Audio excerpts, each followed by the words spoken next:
La salsa aún humeaba cuando mi madre me sonrió al otro lado de la mesa navideña y dijo que la casa finalmente se había ido. Cerramos la compra de la casa de tu abuela el mes pasado, dijo, agitando su vino. De todos modos, nunca estuviste en el testamento. Mi hermana se rió en su servilleta. Bien. Lo malgastaría en esa pequeña oficina suya.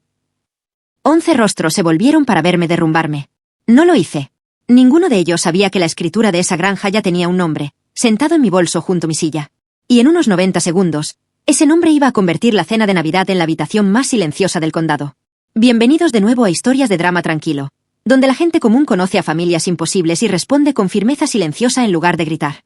Si alguna vez una historia te ha hecho dejar tu café y susurrar, bien por ella, estás en el lugar correcto. Mi nombre es Simone Finch. Tengo 34 años y llevo la contabilidad de las granjas alrededor de Cedar Hollow. Deja un comentario diciéndome desde dónde estás viendo esto, y asegúrate de suscribirte para saber cómo terminé en esa mesa sosteniendo una escritura. Tengo que retroceder casi un año. Era un martes de febrero, y estaba conciliando los libros de contabilidad de Hartley Dairy cuando recibí la llamada. Mi abuela Opal había empeorado durante la noche. Me llamaron a mí. Siempre me llamaban a mí. No a mi madre, que vivía a 20 minutos al otro lado de la ciudad. Ni a mi hermana Brooke, que vivía aún más cerca. A mí, porque durante 8 años había sido yo quien conducía hasta la granja en Cedar Hollow Road con sus pastillas, sus formularios de impuestos, sus víveres y un termo de café para las largas mañanas. Cerré la computadora portátil, dejé una nota en la puerta de la oficina y conduje pasando los campos helados. Opal estaba recostada en su cama cuando llegué, más pequeña de lo que recordaba, pero sus ojos eran tan brillantes como siempre. Me tomó de la mano por un rato y no dijo mucho. Entonces metió la mano en el cajón de su mesita de noche y me puso una llave pequeña en la palma de la mano. Era la llave de una vieja caja de recetas de hojalata que había guardado en la cocina desde antes de que yo naciera.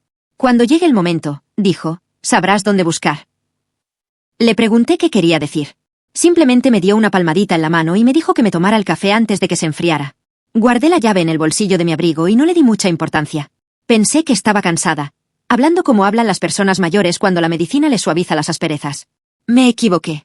Me equivoqué en muchas cosas ese año, pero no lo entendería hasta que la casa ya estuviera vendida. Esa casa de campo era el único lugar al que sentía que pertenecía. Crecí en el pueblo, en la pulcra casa de campo de mis padres, donde cada conversación parecía una evaluación de desempeño. Pero los veranos, pertenecía a Opal. Ella me enseñó a desgranar frijoles en el porche y a leer una factura de pienso para que la cooperativa no pudiera inflarla. Ella extendía los recibos de la granja sobre la mesa de la cocina y me dejaba sumar las columnas en voz alta. Los números no mienten, Simone, decía. Las personas sí. Así que aprende los números. En esa cocina fue donde decidí a qué me dedicaría. Abrí Finch & Co. Bookkeeping a los 22 años en una habitación alquilada encima de la ferretería porque mis padres no me ayudaban con la universidad, y Opal me pasaba el dinero de sus huevos para pagar el alquiler. Mi madre pensaba que estaba por debajo de nuestra dignidad. Mi hermana pensaba que era aburrido. Opal pensaba que era lo mejor que alguien en la familia había hecho jamás. Mientras yo conducía hasta allí cada semana, mi madre venía 2 veces al año, sobre todo para preguntar por el valor de la tierra. Brooke venía en vacaciones y se iba temprano. No te cuento esto para parecer una mártir.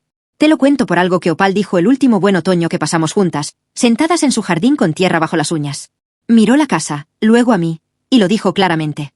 Este lugar es para la que se quedó. Me reí. Le dije que no hablara así.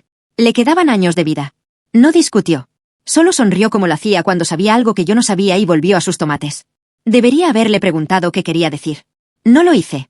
Pensé que teníamos tiempo. Opal murió mientras dormía 3 días después de darme esa llave. El funeral fue un sábado gris, y yo lo planeé todo. Elegí los himnos que le gustaban, encargué las flores, escribí la esquela y me paré en la puerta agradeciendo a los vecinos que la habían conocido durante 60 años. Mi madre, Sharon, vestía de negro y aceptó las condolencias como una reina recibiendo a sus súbditos. Mi padre, Raymond, estaba a su lado y casi no dijo nada, que era toda su personalidad. Brooke pasó la recepción con su teléfono. Me di cuenta porque uno se da cuenta de las cosas cuando el dolor hace que todo sea demasiado ruidoso y demasiado silencioso al mismo tiempo. Lo que más recuerdo son las matemáticas. No el dolor, las matemáticas. En la recepción, antes de que las cazuelas se enfriaran, mi madre se inclinó y me preguntó cuánto creía que valdría la casa de campo. Pensé que la había oído mal. Entonces Brooke recorrió la casa con la cámara en alto, fotografiando el aparador, las colchas, el viejo reloj de pie, recitando precios en voz baja como si ya estuviera en una venta de bienes. Ese reloj vale algo, dijo. Y la tierra, mamá. La tierra es el verdadero tesoro.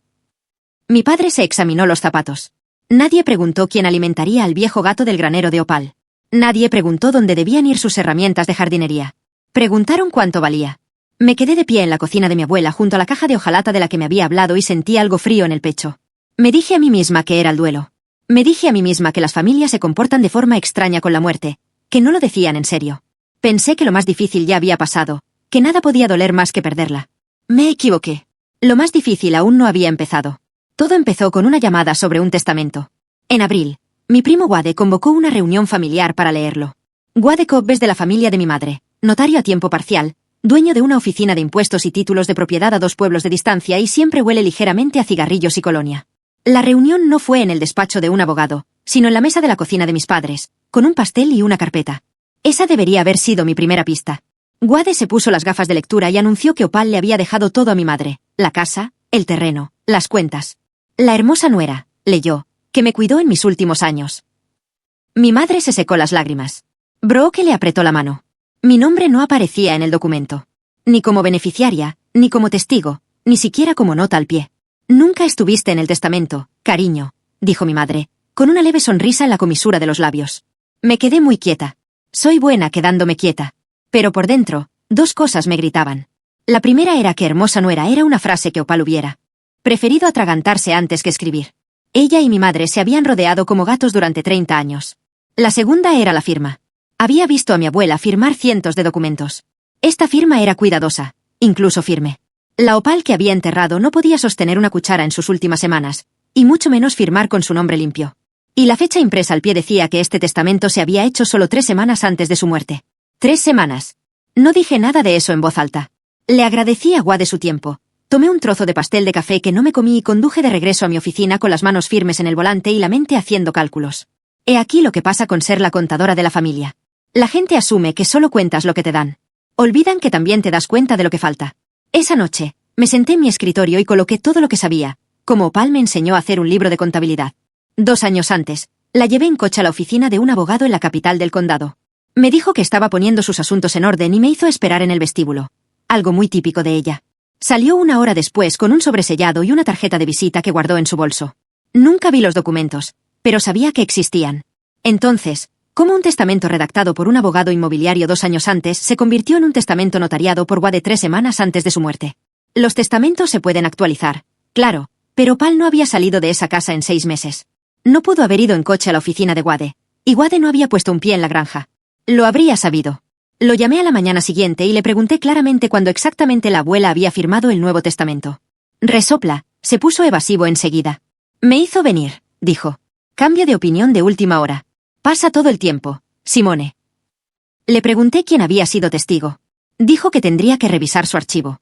Un notario que tiene que comprobar si alguien presenció un testamento es un notario que te está diciendo algo. Le di las gracias y colgué. Luego me quedé sentada un buen rato mirando la esquina de mi escritorio donde guardo las cosas que no puedo tirar. Y recordé la tarjeta de presentación. Hace 2 años, en el vestíbulo, Opal me había puesto una tarjeta en la mano por si acaso. Y la había archivado sin pensarlo 2 veces. Margaret Oberyn, derecho sucesorio. Antes de llamar al abogado, hice lo lógico. Le pregunté a mi propia familia la verdad. Conduje hasta la casa de mis padres y les pedí ver el expediente de sucesión. El oficial, no la carpeta de Wade. La expresión de mi madre cambió por completo. ¿Para qué necesitas eso?, dijo.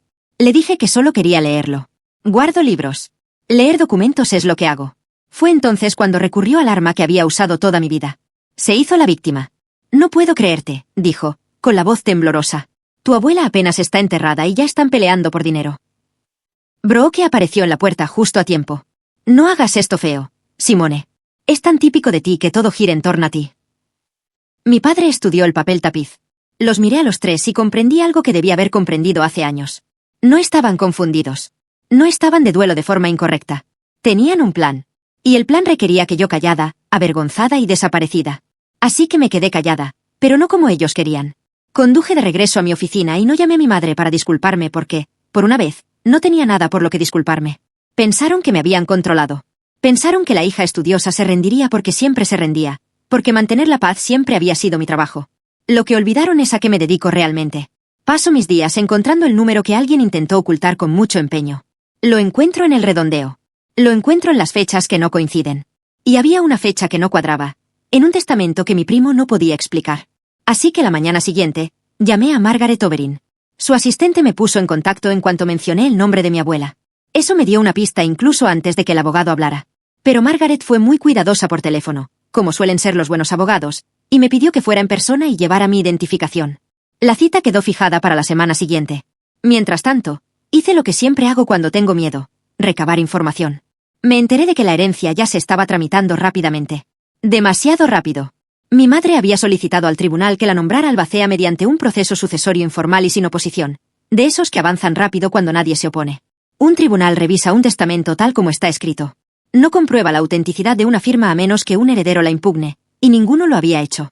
La notificación requerida a la familia se había enviado a una dirección postal antigua que había dejado años atrás, así que me llegó tarde, cuando ya casi había pasado el plazo para oponerme. Margaret nunca supo nada porque nadie está obligado a notificar al abogado que redactó un testamento anterior. Sobre el papel, el documento de Wade parecía impecable. La sucesión había avanzado sin problemas gracias a él. Y ahora había un aviso de que la casa de campo y el terreno se venderían para liquidar la herencia. Vendida a quien se presentara con dinero. Esa tarde conduje hasta Cedar Hollow Road y aparqué al final del largo camino de grava. La casa permanecía allí, en el crepúsculo azul, con el columpio del porche de opal todavía torcido, como siempre. Pensé en extraños entrando en esas habitaciones. Pensé en alguien arrancando su jardín para construir una piscina. Y me hice una promesa allí mismo, en el frío. Independientemente de lo que la ley dijera finalmente sobre esa firma falsificada, tardaría meses en probarse, y para entonces la casa ya no existiría. No pude detener la venta a tiempo. Pero nada me impedía ser yo quien la comprara. Si alguna vez has visto algo preciado caer en manos de personas que no lo merecían, sabes exactamente el silencio que me invadió. No fue una derrota, fue una decisión. Necesito detenerme aquí un segundo. Si alguna vez has sido de los que se presentaron a todas las citas, a todos los trámites, a todas las noches difíciles, y luego viste cómo la gente que desapareció decidía que se había ganado la recompensa, ya conoces esta sensación en el pecho. Quédate conmigo porque lo que hice después me sorprendió incluso a mí. Suscríbete para que el resto de esta historia te encuentre. La gente espera que la rabia sea ruidosa. La mía parecía un bloc de notas. La noche que decidí comprar la casa, me senté en la mesa de la cocina, encima de la oficina, e hice una lista porque así es como pienso. En un lado, escribí lo que sabía. El testamento era casi seguro falso. La venta casi seguro se iba a concretar de todos modos. Mi familia casi seguro estaba gastando dinero que aún no había recibido. En el otro lado, escribí lo que podía controlar. No su comportamiento, no la lentitud del tribunal, solo mis propios movimientos, hechos limpiamente, hechos legalmente, hechos en el orden correcto. La voz de mi madre seguía resonando en mi cabeza. De todos modos, nunca estuviste en el testamento. Lo permití. No lo aparté. Lo dejé ahí, convirtiéndose en combustible. Porque la ira, ya sabes, es energía que puedes canalizar. Entonces empecé a leer. Leí todo lo que pude encontrar sobre cómo se venden las propiedades de una herencia cuando un albacea necesita dinero. Y encontré la palabra que lo cambió todo: subasta. La herencia no iba a ser una venta privada y discreta a un comprador preseleccionado. Para venderla rápido y demostrar imparcialidad ante el tribunal, el terreno iba a ser subastado públicamente. Pública, abierta a cualquiera con los fondos y el valor de levantar la paleta. Mi madre pensaba que estaba vendiendo la casa de su suegra a un inversor anónimo. No tenía ni idea de que la sala de subastas también estaría abierta para mí. Me recosté y sentí algo que no había sentido desde el funeral. No era paz exactamente. Propósito. Tenía un número que encontrar, un plan que construir, y por primera vez en meses, no era yo la que estaba siendo manejada. Era yo la que hacía cálculos que nadie más sabía que estaban ocurriendo. La oficina de Margaret Overy olía a papel viejo y a buen café. Era una mujer delgada de unos 50 y tantos años, con gafas de lectura colgadas de una cadena y un apretón de manos firme. Dejé mi licencia en su escritorio. La miró, luego me miró a mí, y algo en sus hombros se relajó. «Te pareces a ella», dijo. Luego abrió un archivo de 5 centímetros de grosor. «Hace 2 años», me contó, mi abuela había ido a verla con la mente clara y deliberada y había redactado un testamento. Estaba firmado, atestiguado por 2 empleados de Margaret y debidamente notariado. En él, Opal me dejaba la casa de campo y las 10 hectáreas circundantes a mí, a Simone, la que se quedó. Margaret leyó en voz alta, y tuve que mirar por la ventana un momento. Las cuentas estaban repartidas entre la familia, pero la casa era mía por escrito, hecha correctamente. Luego le conté la versión de Wade, sobre la firma firme de una mujer moribunda, la fecha de 3 semanas antes, la lectura en la mesa de la cocina. La expresión de Margaret se volvió impasible y profesional, como suelen verse los abogados cuando están furiosos. «Yo redacté el testamento vigente», dijo. «Nadie me contactó para revocarlo. Un testamento posterior válido puede anular uno anterior, pero tiene que ser válido». Dio un golpecito al archivo. «Si el documento de su prima es lo que usted sospecha, entonces el testamento que actualmente se encuentra en trámite es fraudulento, y todo lo que se haya hecho bajo él puede ser impugnado». Hice la pregunta obvia. ¿Dónde estaba la copia original firmada de su verdadero testamento? Margaret tenía una copia certificada en su archivo, pero Opal había insistido en guardar el original ejecutado en su caja de seguridad en el banco Cedar Hollow. Y para acceder a esa caja, dijo Margaret, se necesitaría la llave y la documentación que Opal había apartado. Una llave. Una caja. Sentí la fría lata de una caja de recetas contra mi memoria. A la mañana siguiente, conduje hasta la granja por última vez antes de que cambiara de manos. La empresa de sucesiones aún no la había cerrado con llave. Todavía tenía la llave que Opal me había dado años atrás. La de la puerta trasera que se atascaba si no la levantabas. Entré y lo primero que me llegó fue el olor. Lavanda, humo de leña y ella. Todo estaba exactamente donde lo había dejado. Fui directamente a la cocina, al estante sobre la estufa donde la caja de recetas de hojalata había estado toda mi vida. Saqué la llavecita del bolsillo de mi abrigo, la que me había dado en febrero, y encajaba. Dentro, debajo de la ficha manchada con décadas de salsa y pastel, encontré dos cosas. La primera era una llave plana de latón en un pequeño sobre con su letra, Cedar Hollow Bank, caja 114. La segunda era una carta sellada. Mi nombre estaba en el anverso, escrito con su letra cursiva, solo Simone. Me quedé allí, en la cocina, sosteniendo ambas cosas, y mis manos, que nunca tiemblan, temblaron. Sabía para qué servía la llave de latón. La caja del banco. El testamento original. Aquello que podía destrozar toda la historia de mi familia. Pero la carta era diferente. La carta era su voz. Y yo aún no estaba preparado para escucharla. Así que hice algo que no fue del todo racional. Tomé la llave del banco y metí la carta, aún sellada, en mi bolso, y la llevé conmigo durante 3 días sin abrirla. Hay verdades que, una vez reveladas, no se pueden volver a ocultar. Creo que una parte de mí sabía que lo que ella había escrito me pediría algo, y quería ser lo suficientemente fuerte para hacerlo antes de leerlo. Mientras reunía el valor para abrir esa carta, construí lo que me permitiría luchar. Formé una empresa. No porque sea una persona misteriosa, sino porque necesitaba pujar por esa casa sin que mi madre viera mi nombre y subiera el precio por despecho. Así que hice lo que hacen muchos compradores, todo legalmente. Registré una sociedad de responsabilidad limitada llamada Cedar Hollow Holdings. En los registros públicos, solo aparecería el nombre de la empresa. La ley aún me exigía que me registrara como la verdadera propietaria en el registro federal de forma privada, lo cual hice porque siempre actúo correctamente. Pero mi familia, al revisar los documentos de la subasta, solo veía una empresa de la que nunca habían oído hablar. Jamás la relacionarían con la hija a la que habían descartado. Luego vino la parte más difícil, el dinero. La casa de campo y las 10 hectáreas habían sido tasadas en unos 215.000. No es una fortuna en la ciudad, pero es una montaña cuando llevas la contabilidad de una ferretería. Sin embargo, había sido cuidadoso durante 12 años. Tenía ahorros reales en el negocio. Tenía una pequeña herencia de mi abuelo que nunca había tocado porque Opal me dijo que la guardara para algo importante. Y cumplía los requisitos para una hipoteca a nombre de la empresa para cubrir el resto. Me senté con mis libros de contabilidad durante 2 noches, poniendo a prueba cada número, como nunca dejaría que un cliente se endeudara demasiado. Pude hacerlo, a duras penas, pero sin problemas. Y había algo más a mi favor, una fría operación aritmética. Mi madre necesitaba dinero en efectivo, y rápido, lo que significaba que había fijado un precio de reserva bajo para garantizar una venta rápida. Una reserva baja es una puerta abierta. Tenía la intención de cruzarla. Justo en medio de toda esa planificación, Brooke llamó para presumir. No sabía que estaba presumiendo. Creía que estaba compartiendo buenas noticias. Había dado un anticipo para una camioneta nueva. Equipada, dijo. 3ª fila, con todo. La estaba pagando, explicó, con su parte de la herencia de la abuela. Dinero que ni siquiera se había liquidado todavía. Le pregunté con suavidad si eso era prudente antes de que se cerrara la venta. Y fue entonces cuando lo dijo, con la mayor naturalidad, como si no le hubiera costado nada. Ay, vamos. Si la abuela te lo hubiera dejado a ti, lo habrías malgastado en esa pequeña oficina polvorienta.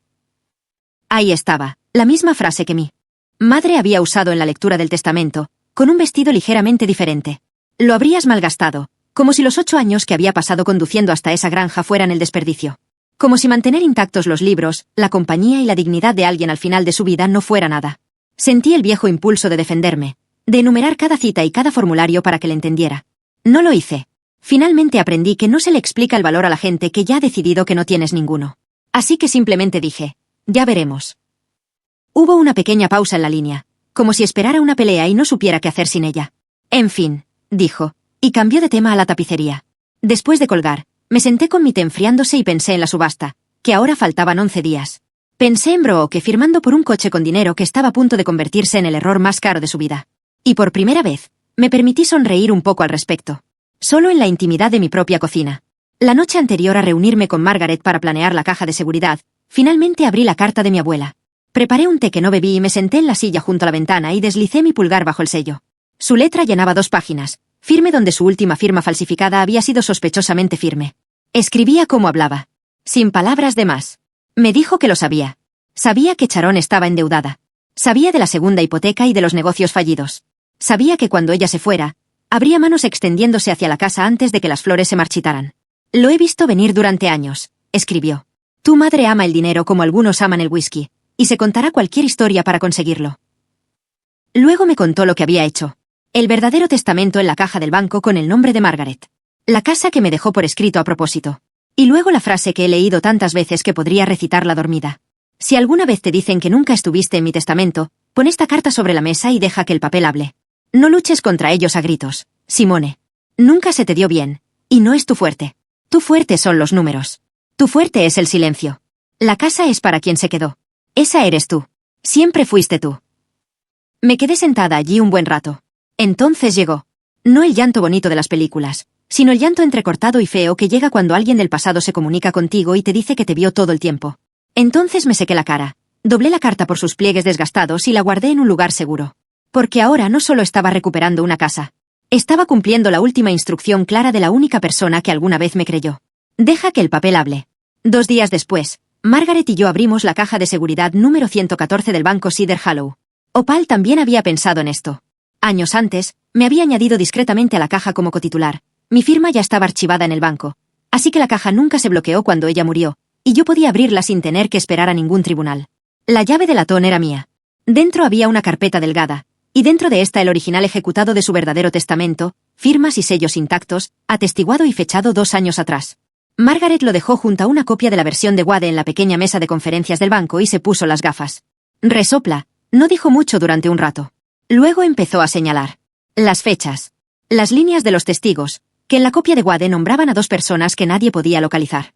La firma en sí, que Margaret calificó de imitación cuidadosa de alguien que había visto la auténtica.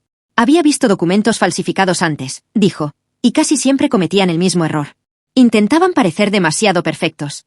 Una firma genuina de una mujer enferma tiembla, dijo. Esta marcha. Explicó el camino a seguir en términos sencillos. Podríamos solicitar la reapertura del proceso sucesorio, presentar el testamento original y alegar fraude. Si el tribunal estuviera de acuerdo, el testamento fraudulento sería anulado y todo lo hecho en virtud del mismo podría ser impugnado. Pero ella advirtió que ese camino sería lento. Meses, tal vez 1 año, con mi familia luchando a cada paso. Y mientras tanto, la subasta se llevaría a cabo según lo previsto. La casa se vendería. Así que luchamos en 2 frentes, dije. Ella arqueó una ceja. Le conté mi plan. Formar la empresa, comprar la casa en subasta sin gravámenes y luego continuar con el caso de fraude para que la verdad saliera a la luz. Margaret se quitó las gafas, me miró fijamente durante un largo rato y casi sonrió. A tu abuela, dijo, le habría gustado mucho. Luego tomó su pluma y nos pusimos manos a la obra. La subasta se celebró una fría mañana de octubre en el edificio del condado, en una sala de reuniones con sillas plegables y café quemado. No fui en persona. Ese era el objetivo. En cambio, envié a la única persona que podía pujar sin levantar una ceja, un tranquilo asociado de la oficina de Margaret que estaba allí para representar a Cedar Hollow Holdings. Con mi límite máximo escrito en una tarjeta en su bolsillo, me senté en mi coche en el aparcamiento con el teléfono en la mano y el corazón en la garganta. Mi madre y Brooke estaban dentro. Las había visto entrar vestidas elegantemente, ya celebrando. El asociado de Margaret me enviaba actualizaciones por mensaje de texto. La puja comenzó baja, tal como había predicho. La reserva se fijó baja para una venta rápida. Luego subió. Un agricultor local que quería el terreno, un inversor de la ciudad y el hombre tranquilo del buen traje que no dejaba de asentir, aumentando el número de la empresa, paciente como un martes. El precio superó los 200.000, superó los 220. Mi familia, supe después, estaba encantada. Cada aumento era más dinero para ellos. Y no tenían ni idea de quién lo estaba impulsando ni por qué. A los 238.000, la sala quedó en silencio. El martillo cayó y la casa de campo en Cedar Hollow Road pertenecía a Cedar Hollow Holdings LLC. Mi teléfono vibró. Vendida a su empresa. Felicidades, señorita Finch. Me senté en ese coche frío. Me tapé la boca con la mano y emití un sonido que era mitad risa, mitad sollozo. Mi madre salió del edificio unos minutos después, radiante, contando dinero mentalmente y quejándose con Brooke sobre esa empresa insistente que nos había hecho subir la puja. Pasó a menos de 10 metros de mi coche sin siquiera mirarme. Creía que había ganado. Creía que había vendido la casa de su suegra a un desconocido por un precio altísimo. No tenía ni idea de que se la acababa de vender a la nieta que juraba que nunca había estado en el testamento. El dinero se movió como se mueve el dinero cuando la gente está desesperada por gastarlo. Mi madre se llevó la mayor parte, Y más tarde me enteraría de que la mayor parte fue directamente la segunda hipoteca y a las deudas que había estado ocultando a mi padre durante años. Brooke terminó de pagar su EUV y reservó unas vacaciones. Mi padre aceptó lo que le dieron y no le dio las gracias a nadie. Repartieron las ganancias en una cena de celebración a la que no me invitaron, lo cual me vino bien porque cada dólar que pasaron por esa mesa era $1 que yo había pagado. Me senté en mi oficina encima de la ferretería la noche en que se hicieron efectivos los fondos y coloqué la nueva escritura sobre mi escritorio bajo la lámpara. Cedar Hollow Holdings LLC, propietaria registrada, la casa de campo y 10 acres en Cedar Hollow Road. Mi empresa, mi casa, la casa de mi abuela, de vuelta donde pertenecía, y ninguno de ellos lo sabía. Quiero ser sincera contigo sobre algo porque esta es la parte que la gente malinterpreta. No me sentí triunfante esa noche. Me sentí cansada, y me sentí triste, y sentí una extraña ternura por la mujer que me crió, que había visto venir todo esto y me preparó para ello desde el más allá. El triunfo llegaría después. Esa noche fue simplemente silenciosa. Recorrí con un dedo la dirección en la escritura y pensé en el columpio del porche y el jardín convertido en maleza. Se estaban gastando mi dinero para celebrar que me habían excluido de la familia. Y yo los dejé. Dejé que se cobrara cada cheque y se descorchara cada botella porque se acercaba la Navidad, y mi madre, que nunca podía resistirse a una audiencia, estaba a punto de reunir a toda la familia en una mesa. Yo llevaría un regalo de anfitriona. 3 trozos de papel. La invitación llegó a principios de diciembre, y me sorprendió. Mi madre llamó, dulce como un pastel, para invitarme a la cena de Navidad. No porque me echara de menos. La conocía demasiado bien para eso. Me invitó por 2 razones, y pude oír ambas bajo su alegre voz. La primera era el espectáculo. Nada decía, esta familia ha pasado página. No hay rencores. Aquí no pasa nada, como el contable derrochador en la mesa navideña. La segunda eran los nervios. Había un rumor en el pueblo de que una empresa había estado haciendo preguntas sobre la herencia, solicitando documentos, y mi madre quería asegurarse de que yo no estuviera creando un problema que pudiera salpicarla. Así que envolvió una correa en guirnaldas y la llamó invitación. «Vendrás, ¿verdad?», dijo. «Es Navidad. Dejemos todo esto atrás».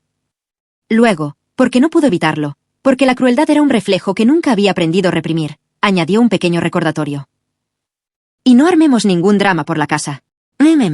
Sabes, nunca estuviste en el testamento. No arruines la Navidad de todos por eso». Sostuve el teléfono y miré por la ventana de mi oficina las luces navideñas que adornaban la calle principal. Pensé en el archivo de Margaret, redactado y listo para enviar la semana después de las fiestas. Pensé en la escritura en el cajón de mi escritorio y la carta en mi bolso. Y pensé, no tienes idea de lo que estás invitando a tu comedor. Estaré allí, dije con calidez. ¿Qué puedo llevar? Me dijo que solo yo misma. Le dije que me llevaría, y lo decía en serio. Y también me refería a la delgada carpeta de cuero que estaría guardada en mi bolso junto a la salsa de arándanos. Dije que sí. Llevaría algo a la mesa. Muy bien. Mentiría si dijera que no me costó decidirme. Durante una semana, estuve dándole vueltas a cómo hacerlo, porque la forma de ganar importa tanto como ganar. Podría haberlo hecho de forma discreta y privada. Podría haber dejado que la demanda de Margaret llegara en enero sin aspavientos. Haber entregado los documentos a través de un abogado, sin decir una palabra en la cena. Una parte de mí, la parte que Opal llamaba mi buena tranquilidad, quería eso. Se sentía más digno. Pero había otra verdad sobre la que tenía que ser honesta. Me habían humillado en público en la lectura del testamento, en el funeral, en cada festividad durante años. Me habían hecho sentir pequeña frente a un público. Y lo habían hecho a propósito, porque un público lo hacía más evidente. La sonrisa burlona solo funcionaba porque había gente mirando. Así que tal vez la verdad merecía el mismo espacio que las mentiras habían ocupado. Saqué la carta de Opal y la leí de nuevo. No luches contra ellos a gritos. Deja que el papel hable. Y ahí estaba, mi respuesta en su mano. No iba a gritar. No iba a tirar vino, ni a armar un escándalo, ni a decir las cosas crueles que había ensayado en la ducha. Iba a sentarme a esa mesa, tranquilo como un estanque helado, y dejar 3 documentos y que hablaran por sí solos. Sin alzar la voz, sin insultos, solo hechos ordenados, como si organizara un libro de contabilidad. Esa semana, firmé la autorización para que Margaret presentara la petición de reapertura del proceso sucesorio el primer día hábil después de Navidad. El mecanismo legal estaba listo. La cena sería simplemente el momento en que la familia se enteraría de la verdad por mí en lugar de por un notificador judicial. Elegí qué me pondría. Algo sencillo, algo que Opal habría llamado sensato. Lo que pasa con una mentira en la que participa más de una persona es que solo es tan fuerte como su miembro más asustado. Y Wade estaba asustado. Lo supe de segunda mano. Luego lo vi con mis propios ojos. Le llegó la noticia de que una empresa había solicitado el expediente completo de la herencia al condado, incluidos los documentos sucesorios y el testamento que él había notariado. Para un notario corrupto. Eso es como el crujido de un piso en una casa que creía vacía. Wade llamó a mi madre presa del pánico. Lo sé porque casualmente pasé por casa de mis padres con un pretexto 2 días antes de Navidad, dejando una flor de Pascua como una buena hija, y la oí hablando por teléfono en la cocina, con voz baja y cortante. «Deja de llamar aquí», siseó. «Nadie está investigando nada. Hiciste tu trabajo. Te pagaron. Ahora compórtate con normalidad». Una pausa. «Porque si te derrumbas, Wade, nos arrastras a todos, incluyéndote a ti mismo. Así que contrólate». Colgó bruscamente. Me quedé en el pasillo con mi flor de Pascua y mi cara amable y archivé todo aquello. Así que a Wade le habían pagado. Ella misma lo había dicho. Te habían pagado. Un notario no cobra una tarifa especial por un trabajo honesto.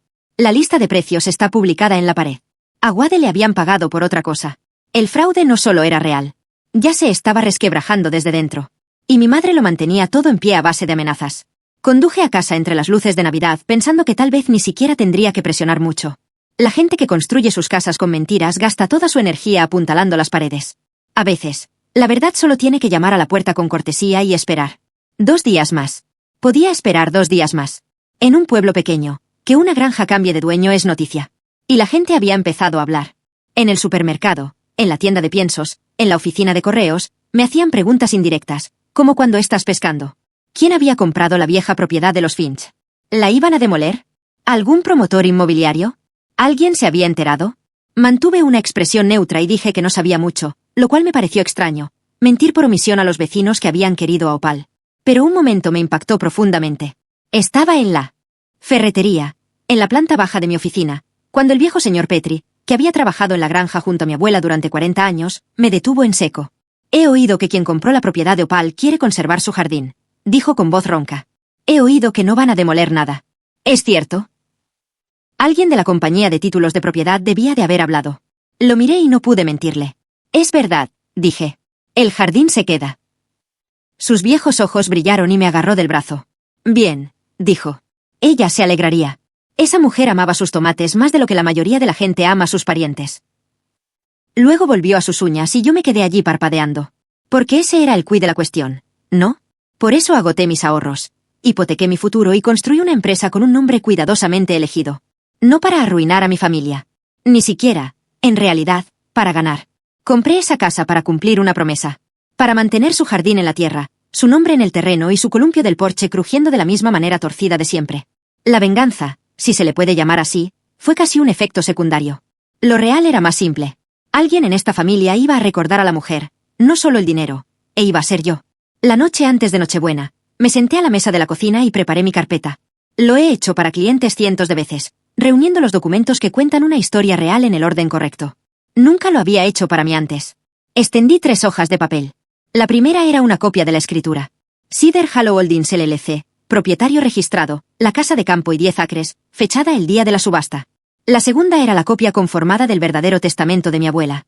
El sello de Margaret en la esquina. Mi nombre en el cuerpo.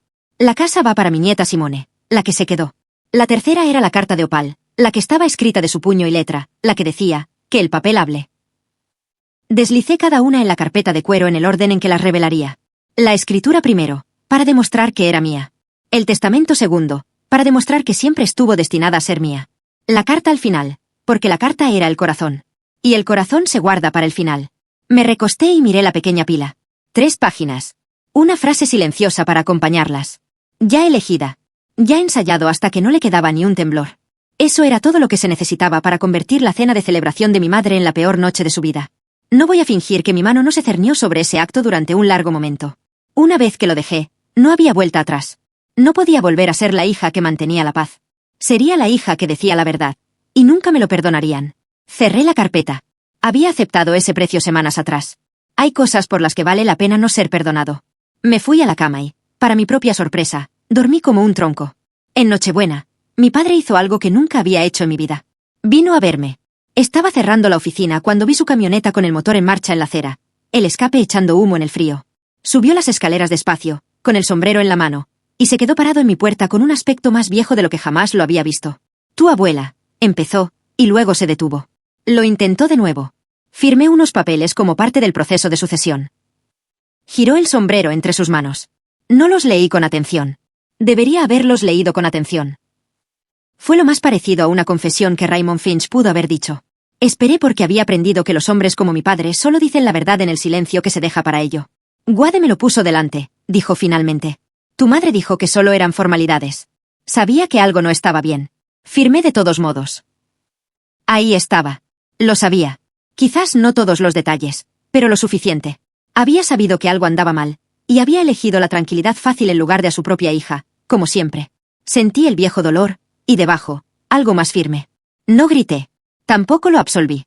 Sé que lo hiciste, papá, dije. Se estremeció como si lo hubiera golpeado, lo cual fue más honesto que cualquier cosa que pudiera haber gritado. Se quedó allí un momento más, esperando que se lo pusiera más fácil, esperando que le dijera que todo estaba bien. No lo hice, porque no lo estaba. Asintió una vez, se volvió a poner el sombrero y bajó las escaleras. Vi desaparecer sus luces traseras y pensé, mañana te enterarás del resto. Casi sentí lástima por él. ¿Qué es? El día de Navidad, me puse el suéter sencillo que Opal habría probado y conduje al otro lado de la ciudad hasta la casa de mis padres. No está lejos, siendo la ciudad como es, quizás 10 minutos desde mi apartamento encima de la oficina hasta su casa de campo en la zona bonita de la escuela. Hice el trayecto que había hecho 1000 veces, pasando por los mismos jardines iluminados y muñecos de nieve inflables, y estaba tranquila de una manera que me sorprendió. La carpeta estaba en mi bolso en el asiento del copiloto. No ensayé nada en el camino. Ya había ensayado todo. Ahora solo conducía y veía pasar la ciudad y me dejaba sentir cómo el peso de lo que estaba a punto de hacer se asentaba en algo sólido. Pensé en Opal enseñándome a sumar las columnas en voz alta en la mesa de su cocina. Los números no mienten, Simone. Las personas sí. Pensé en cuánto tiempo había dejado que la gente mintiera sobre mí a mi cara delante de otros y cómo lo había tragado por el bien de una paz que solo los protegía a ellos. Eso se acabó. Aparqué detrás del enorme SUV nuevo de Brock, el que había comprado con mi dinero, y me senté un instante con las manos en el volante. Luego cogí mi bolso, sentí la esquina de la carpeta presionar contra mi palma y caminé por el sendero hacia la puerta, donde ya podía oír sus risas dentro. Antes de entrar, déjame preguntarte algo. Si alguna historia te ha recordado alguna vez que la dignidad puede ser más fuerte que los gritos, hazme un favor y comenta la que se quedó, para que sepa que sigues conmigo. Ahora, vamos a cenar. El comedor era cálido y luminoso y olía como debe oler una fiesta. Pino, tostado y canela. Mi madre se había superado a sí misma, la vajilla fina, las velas encendidas, un centro de mesa rojo y dorado. Estaba todo el elenco. Mi padre al pie de la mesa, en silencio. Brooke y su esposo Travis cerca del centro, ya con una copa de vino en la mano. Mi tío Gary y su esposa, y, para mi satisfacción personal, Wade, sudando ligeramente con un suéter, sentado cerca del final como un hombre que quería estar cerca de la puerta. Mi madre presidía la mesa, radiante, rellenando las copas, reina de un reino que creía seguro. Me saludó con un abrazo que parecía toda una actuación y me sentó a su derecha, en lugar de honor, para que todos vieran lo amable que estaba siendo con la hija difícil. La dejé. Elogié la mesa. Repartí los panecillos. Le pregunté a Travis sobre su trabajo y admiré el árbol. En definitiva, fui una invitada de cena perfectamente agradable. Por dentro, estaba más tranquila que nunca. Comimos. Brindamos por la temporada. Y entonces, entre el plato principal y el pastel, mi madre golpeó su copa con el tenedor y dijo que tenía un pequeño anuncio que hacer. Una pequeña noticia familiar que merecía ser celebrada. Aquí vamos, pensé. Aquí vamos. Mi madre se puso de pie, con la copa de vino en alto, y la mesa se quedó en silencio para ella como siempre. Solo quiero decir, comenzó, qué año tan duro ha sido perder a la madre Finch. Se llevó una mano al pecho. Pero lo superamos juntos como familia, y me alegra compartir que finalmente cerramos la venta de su casa el mes pasado. Ya está hecho. Ahora todos podemos seguir adelante. Las copas se alzaron alrededor de la mesa. Brooke dijo, salud, mamá. Entonces los ojos de mi madre se posaron en mí y apareció la sonrisa pícara. La que había estado esperando. La que necesitaba público para funcionar. Sé que eso ha sido un punto sensible para algunos, dijo con ligereza, agitando su vino, mirándome fijamente. Pero honestamente, cariño, nunca estuviste en el testamento de todos modos. No hay nada de malo en ello. La abuela simplemente sabía quién se encargaría de las cosas con responsabilidad. Unas risitas incómodas. Travis examinó su plato. Mi padre se quedó muy quieto. Toda la mesa esperó a ver si lloraba, discutía o me escabullía como siempre lo había hecho, como se suponía que debía hacer. Dejé el tenedor. Todavía no busqué mi carpeta. Todavía no. Simplemente miré a mi madre y dejé que un pequeño silencio se prolongara, de esos que hacen que la gente segura de sí misma empiece a dudar. Brooke, que nunca soportaba el silencio, se apresuró a romperlo. Se rió, esa risa brillante y despreocupada que tenía desde que éramos niñas, y levantó su propia copa hacia mí como si me estuviera haciendo un favor. No te sientas mal, Simone, dijo. Honestamente, es lo mejor. Bien. Lo habrías desperdiciado. Ahí estaba de nuevo. El segundo cuchillo, el que hacía juego. Lo desperdiciarías, dijo delante de todos en Navidad con una sonrisa, como si fuera algo que pudieras decirle a tu hermana entre el pavó y el pastel. Travis murmuró. Bro, vamos. Pero ella lo ignoró, satisfecha consigo misma. Mi tío se removió en su asiento. Wade extendió la mano para coger su agua y falló al primer intento. Y yo me senté allí, en el lugar de honor a la derecha de mi madre, y sentí como la última pizca de vacilación abandonaba mi cuerpo. Ambos habían dicho lo que tenían que decir, en público, en actas, delante de todos los testigos de aquella mesa. Se habían explicado con total claridad. Cogí mi servilleta, la doblé y la coloqué junto a mi plato, despacio y con deliberación, como solía hacer Opal cuando decidía que una conversación había terminado. Luego extendí la mano para coger mi vino. Di un sorbo, sin prisa, mientras la mesa observaba. Después dejé la copa y le hice a mi madre una pregunta sencilla con el mismo tono agradable que había usado para hablar de los panecillos. ¿Puedo preguntar a quién se la vendiste? Parpadeó, sorprendida por mi calma. ¿Qué? La casa, dije. ¿Quién la compró? Se recuperó porque le encantaba contar esta parte. Una empresa, dijo con un pequeño gesto. Creo que Cedar Hollow Holdings. Una firma de inversión. De hecho, nos hicieron una buena oferta. Pagaron mucho más de lo que esperábamos. Sonrió a todos los presentes, recogiendo su admiración. Así que, en realidad, salió bien para todos. Cedar Hollow Holdings, repetí como si quisiera asegurarme de haberlo dicho bien. Eso es, dijo. ¿Por qué? Sentí que todo ese extraño año confluía en ese único punto. El funeral, el testamento falsificado, el coche frío en el aparcamiento de la subasta. Todo se condensaba en los siguientes 60 segundos a mi alrededor. Las velas parpadeaban, el pastel se enfriaba y 11 personas esperaban sin saber qué esperaban. Metí la mano en mi bolso, agarré la carpeta de cuero, la levanté y la puse sobre la mesa junto a mi plato. Abrí la carpeta y saqué la primera página. Esta es la escritura de la casa de la abuela, dije, y la coloqué en el centro de la mesa, girada para que mi madre pudiera leerla. Registrada el día de la subasta. Bajó la mirada, impaciente. Entonces sus ojos se fijaron en el nombre del propietario y se detuvieron. Cedar Hollow Holdings LLC. No entiendo, dijo, pero su voz había cambiado. Saqué la segunda página. Este es el testamento de la abuela, dije. El verdadero, redactado hace 2 años por Margaret Overin, firmado, atestiguado y debidamente notariado. Lo puse junto a la escritura. Me deja la casa de campo y 10 acres a mi nombre. El color desaparecía del rostro de mi madre, como si le hubieran quitado un tapón. Brooke se inclinó para leer y se quedó callada. Wade apartó su silla de la mesa. Saqué la tercera página al final, y la sostuve un momento antes de dejarla, porque esta era suya, en sus manos. Y esta, dije, es la carta que me dejó, la que me decía exactamente lo que harías. La mesa se había quedado tan silenciosa que podía oír las velas. Todas las miradas se movieron de los papeles a mi madre y luego a mí. Junté las manos y dejé que miraran. Mi madre levantó la vista de los papeles. Por una vez en su vida, no tenía nada que decir. Así que lo dije por ella con una voz tan firme como una encimera. Bien, dije. Espero que disfrutes del dinero. Porque yo fui quien lo compró. Las palabras aterrizaron suavemente y detonaron lentamente. Cedar Hollow Holdings es mía, dije. Yo la formé. Hice una oferta por ella.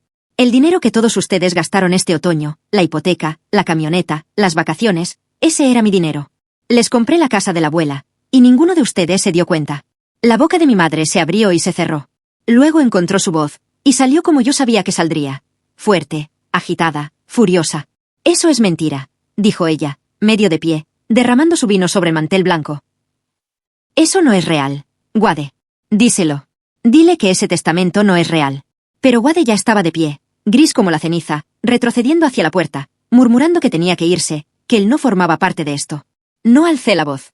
No hacía falta. Simplemente puse una mano sobre la carta de Opal y miré a mi madre al otro lado del mantel destrozado. Dijiste que nunca estuve en el testamento, dije. Tenías razón, porque el que yo incluí, tú lo reemplazaste, y yo tengo